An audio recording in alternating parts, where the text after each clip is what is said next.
వివాహాలే నశించాలి, విరాగాలే ఫలించాలి. ఆ సీతారాముడు తాడు బొంగరం లేనివాడు, పెళ్ళొద్దు పెటాకులొద్దు అంటూ వాగుతాడు. మీరు కూడా ఆయన మాయలో పడి వీధులు పట్టుకుపోతే నేనేం కాను ఇల్లేం కాను. అంటే శ్యామల ఇప్పుడు అది నోరు ముయ్యండి. కత్తితి సరసాలు. ఏ బంట్రోతు ఉద్యోగం అయినా చెయ్యండి, ఓ 400 వస్తాయంటే వినిపించుకోరు. కవిత్వం రాస్తా, కథలు చెప్తానంటూ పైచి పోయేషాలేస్తారు. ఇంటాయనకి మనం 6 నెలల అద్దె బాకీ ఉన్నాం, గుర్తుందా? ఎందుకు గుర్తులేదే? ఆయనేమో తను సినిమా తీస్తానండి, దానికి ఒక కథ కావాలని ఇప్పటికి నా చేత 1256 కథలు చెప్పించుకున్నాడు. కథ నచ్చితే అద్దె బాకీ మాఫీ చేస్తానంటాడు. ఆ దరిద్రుడికి ఒక కథ నచ్చి చావదు. వాడికి కథ నచ్చినప్పుడల్లా అద్దె పెంచా అంటాడు. ఆ అగ్గి పెట్టేంత కొంపకి ఓసారి నెలకి 1,50,000 దాకా అద్దె పెంచాడు తెలుసా? పైపెచ్చి వాడికి కథ వినిపించాలంటే ఆసనాలు ఎత్తి చావాలి. అదో చావు. బావగారు, మీ పెళ్ళైన 15 ఏళ్లకి మా అక్కయ్యని చూసి వడదామని పొరపాటున భోపాల్ నుంచి ఇక్కడికి వచ్చాను. ఇలా మీ ఇంట్లో భోజనం చెయ్యాలంటే ఆసనం వెయ్యాలని నిజంగా నాకు తెలియదు బావగారు. ఆ భోపాల్ గ్యాస్ ప్రమాదంలో పోయినా బాగుండేది. ఈ బాబు తప్పేసి మాట్లాడబాక. మాట్లాడితే ఆసనం పవర్ బాబే. మీరేమైనా అనుకోండి, నా వల్ల కాదు బావగారు. ఈ ఆసనాలు వేయడం నా వల్ల కాదు. నేను పోతా, బాబాలు పోతా, నేను పోతా, బాబాలు పోతా. ఇప్పుడు ఎట్లాగెళ్తావయ్యా? ఇప్పుడు రైలు లేదు. లేకపోయినా సరే పట్టాలుచ్చుకుని పరిగెడతా. నేను పోతా, బాబాలు పోతా. అదేమిట్రా తమ్ముడు, ఎక్కడికి? అక్కయ్యా, నా ఒంట్లో ఉన్న అవయవాలన్నింటినీ చాకలి మూట కట్టినట్టు కట్టిస్తున్నాడే బావా. ఈ ఆసనాలు వేయడం నా వల్ల కాదు. నేను పోతా, బాబాలు పోతా. అదేమిట్రా, ఓ 4 రోజులు ఉండేళ్ళు. 4 రోజులు ఉంటే 40 ఆసనాలు వేయిస్తాడే బావా. నా వల్ల కాదు. నేను పోతా, బాబాలు పోతా. 15 ఏళ్ళకి వచ్చారు మా తమ్ముడు, అతన్ని ఇలా బెదరగొట్టి పంపించేశారు. ఏం మనుషులో ఏం లోకమో. నా గొడవ వదిలేసి అట్లా ఈదులోకి వెళ్ళి సూత్త నిలబడు. మన ఇంట్లో ఖాళీ అయిన ఈ వాటాలోకి అద్దెకి తలక మార్చినట్టు వస్తాడేమో. మరే ఈ వాటా ఖాళీ నెల కావస్తోంది. ఎంత నష్టపోతున్నామో. అదిగో ఆ ఎదురుగుండా ఉన్నాడుగా సీతారామారావు, అతనికి భయపడి ఎవ్వరూ మరింత దిగడం లేదు. చచ్చిపోతున్నాయి వెధవగాలతో. రామరామ. కవి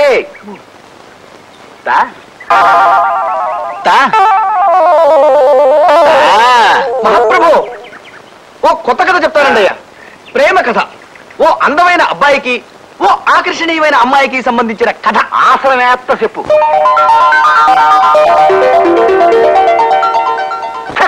ఇంకాపు. ఈ లత్తు కోరగల సినిమా తిట్టే నేను ఆరిపోతా. ఈ కథలో ఇలను రాజుగారి బామ్మర్ది. మన సోషల్ కథలో రాజుగారి బామ్మర్ది తిట్టే చేస్తా. వద్దు, అదే ఎరైటీ. రాజుగారి బామ్మర్ది కిరీటం పెట్టుకుని వస్తాడు. ఆడిని చూసి హీరో లెగెడతాడు. ఆడి వెనకాల రాజుగారి బామ్మర్ది పడతాడు. ముందు హీరో, వెనక ఈలను. ముందు హీరో, వెనక ఈలను. చేజు. మహాప్రభు, ఈ ఆసనం వేస్తుంటే నా కోసాలు కదులుతున్నాయి. ఇప్పుడు నేను ఇది ఆపి పారిపోతా. మీరు నా వెంట పడతారు. ముందు నేను, వెనక మీరు. ముందు నేను, వెనక మీరు. చేజు.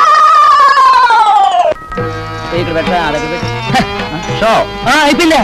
చేతిలో అయిపోయిందా? చేతులు అయిపోవడం ఏంట్రా, కింద దాంతో అయింది. మన అచ్చారావు అడిగాడు కదా బాబు, పేద సుడిగాడు.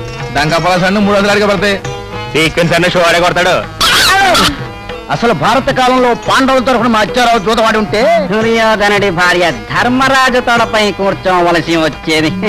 అప్పుడు మనం కురుక్షేత్రం పాండవరవసం నాటకాలు ఆడేవాళ్ళవా? ఎప్పుడు పక్కకు శీలా సతీ తక్కువ ఆడుకోవాల్సిందే.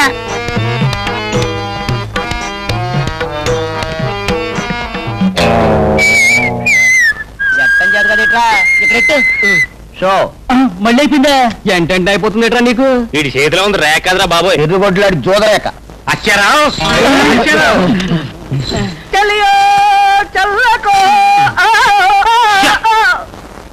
ఓ పక్కన పేకాడతా సెల్లియో సెలకో అని పద్యం పాడితే సెల్లుద్దా? సెల్లదు. ముఖానికి కోటా కొట్టుకుని నెత్తి మీద కిరికీటకాలు ఎత్తుకున్నాక కరీం బీడీ కూడా కాల్చకూడదని మీ అందరికీ చెప్పానా లేదా? చెప్పాడా లేదా ఆయన? ఏంటి గురుగారు ఇలా వచ్చారు?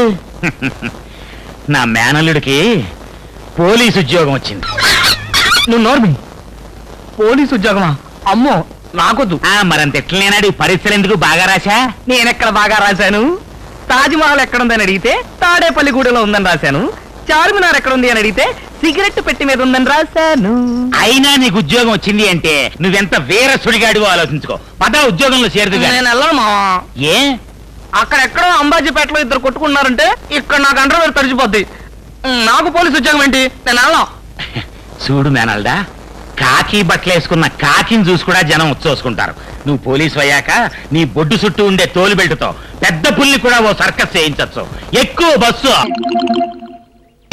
ఉద్యోగాలు చేసే ఆడవాళ్ళంటే లోకం అయిపోయింది కదా వాళ్ళకి.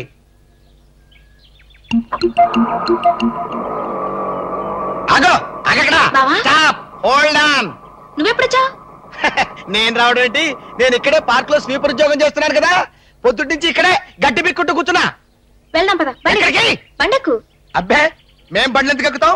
మీరు లోనటిక్కులు కదా, లోనాల మీద వెళ్తారు, సువేగాల మీద వెళ్తారు, స్కూటర్ల మీద వెళ్తారు. మాకు బస్సులో వెళ్ళడానికి 9 పైసలు కూడా ఉండవు కదా. అందుకని మేము టాక్సీల వెనక, గుర్రబండ్ల వెనక, ఆటోల వెనక పరిగెత్తుకుంటూ ఇళ్ళకి వెళ్తాం. పార్క్ కి రాని ప్రేమతో పిలిస్తే షాపులో పనుందని చెప్పి ఆ బట్ట పురోడితో కలిసి తిరుగుతావా? ఎవడు వాడు? చెప్పు, వాడితో నీకేమిటి సంబంధం? తేల్చేయ్. చెప్పు చెప్పు చెప్పు, ఎవడు వాడు? చెప్పు. వనజ వనజ వనజ వనజ. ఒక్కోసారి నువ్వెంత పిచ్చిగా మాట్లాడతావో నీకే తెలియదు బావా. ఆ ముసలాయంతో నాకేం సంబంధం ఉంటుందని అనుమానం? మా హేమ, భారతి, దుర్గా, నేను మేము నలుగురం పార్క్ లో పనుండి వచ్చాం. కావాలంటే వాడు వెళ్తున్నాడు చూడు. నేను ఇటు బండి తీసుకొస్తుంటే ఆయన పలకరించాడు. ఆయన మా నాన్నకు స్నేహితుడు. అలాగా? నిన్ను అనవసరంగా అనుమానించాను సుమా. నువ్వు ఒట్టి తిక్క రాసుకెళ్ళి బావా. ఆ? రాస్కల్ బాగుందే. మరదల పిల్ల మంచి పేరే పెట్టింది. రాస్కల్ అంట. ఒట్టి రాస్కల్ కూడా కాదు, తిక్క రాస్కల్ అంట. ప్రజా ఇగోని చెప్పులు. రాస్కల్ని, తిక్క రాస్కల్ని. అయ్యో, ఇదేంటి చెట్టు ఎక్కుతున్నానేంటి? అవును మరి, తిక్క రాస్కల్ కదా, చెట్టు ఎక్కుతాను. సైకిల్ ఎందుకు ఎక్కుతాను? నేను ఎక్కవలసింది సైకిల్ కదా, చెట్టు ఎక్కుతున్నానేమిటి? తిక్క రాస్కల్ని, తిక్క రాస్కల్ని కదా, తిక్క రాస్కల్ని. ఎవడో పిచ్చాళ్ళ ఉన్నాడు పాపం. God save him.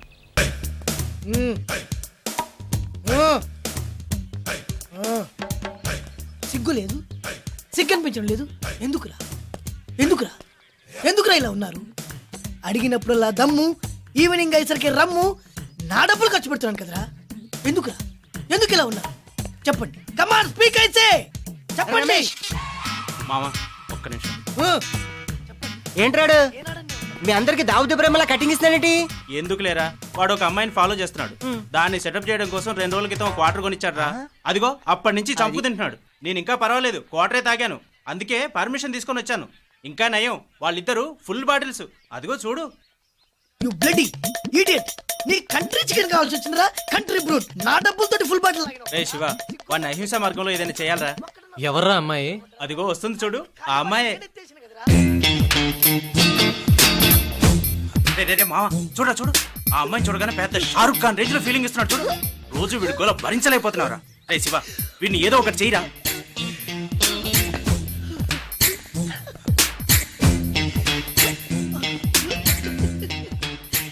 చెల్లెమ్మా, వీడే పిలిచాడు. ఏంటన్నయ్యా? ఏం లేదమ్మా, ఇవాళ రాఖీ పండగ కదా, అన్నయ్య రాఖీ కట్టమంటున్నాడు. అయ్యో, నా దగ్గర రాఖీ లేదే. నా దగ్గర ఉందిలే. मेरी प्यारी बहनिया बनेगी दुल्हनिया, बोले बोले